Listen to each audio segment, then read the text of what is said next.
Wewe. Unakuja kusoma Biblia umekuja kufanya kazi. Kama hutaki kazi toka. Kule nimeshatoka na nimekuja.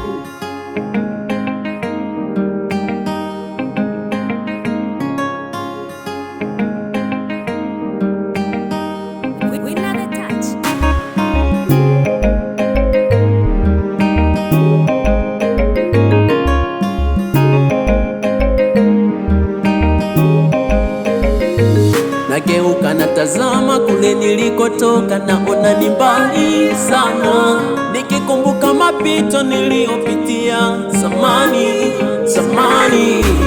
Kama ni maneno nimenenewa tena ya kuvunja moyo, ati unaimba mbona ufanikiwa, ni Mungu gani unamtumikia? Wazo yamenisonga, niko njia panda, na waza niende wapi? Mara nasikia sauti ikiniambia, mwanangu, ngoja, wakati wako unakuja. Ngoja, wakati wako unakuja. Mwenzenu bado nasubiri, mwenzenu bado nasubiri, mwenzenu bado nasubiri, mwenzenu bado nasubiri, mwenzenu bado nasubiri, mwenzenu bado nasubiri, mwenzenu bado nasubiri, mwenzenu bado nasubiri.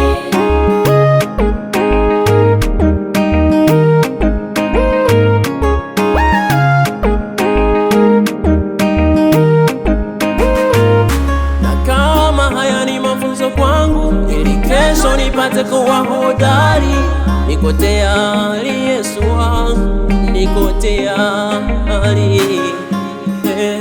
Kuimba sio kwa akili zangu, karamu umenikirimia Baba, niko tayari Baba.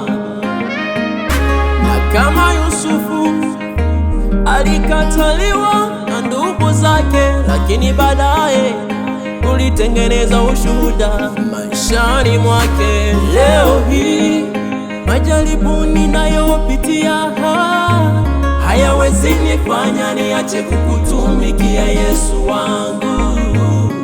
Sauti yako inarejea ikiniambia, mwanangu, ngoja. Sauti yako inarejea ikiniambia, mwanangu, ngoja. Ndiyo maana ninaimba, bado nasubiri, iyo maana ninaimba ili kesho